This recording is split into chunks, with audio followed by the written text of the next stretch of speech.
নমস্কার বন্ধুরা, মণিদীপা ক্রিয়েশনে আপনাদেরকে অনেক অনেক স্বাগত। আজ রান্না করব মূলা বুটি। আমি এখানে দুটো বড় মূলা নিলাম আর আলু টুকরো টুকরো করে কেটে নিলাম। তার সঙ্গে কেটে নিলাম টমেটো আর কাঁচা লঙ্কা। এখন মূলাগুলি গ্রেট করে নেব।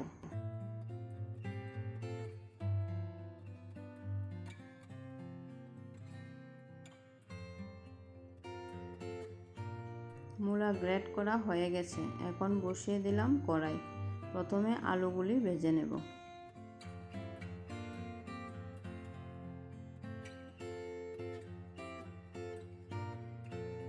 আলু ভাজা হয়ে গেছে, এখন নামিয়ে নিলাম।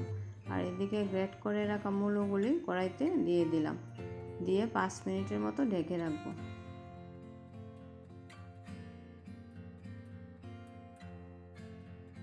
এখন দিয়ে দিলাম কাঁচা লঙ্কা আর পরিমাণ মতো নুন, হলুদ আর অল্প জিরে গুঁড়ো।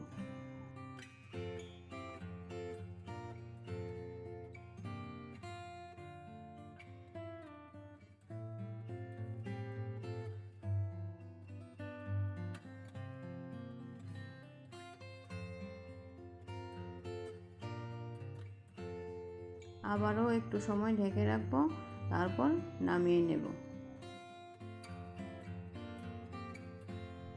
এখন ফোড়নে দিয়ে দিলাম 5 ফোড়ন।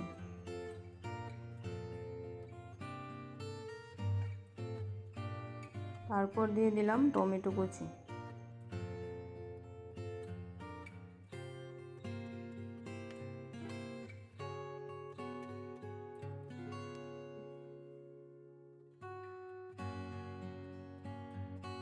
টমেটোগুলি অল্প ভেজে নিলাম, তারপর দিয়ে দিলাম সেদ্ধ করে রাখা মূলগুলি আর ভেজে রাখা আলু।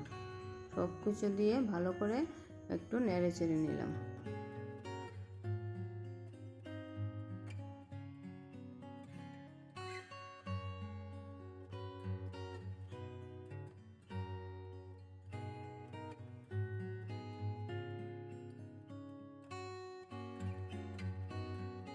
এখন কিছুক্ষণ ঢেকে রাখবো, তাহলে হয়ে যাবে।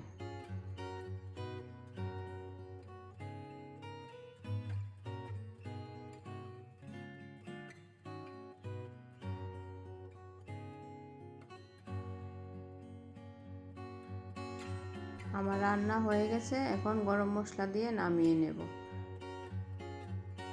আমার এই রেসিপিটা যদি আপনাদের ভালো লাগে, আমার চ্যানেলটি সাবস্ক্রাইব করে দেবেন প্লিজ।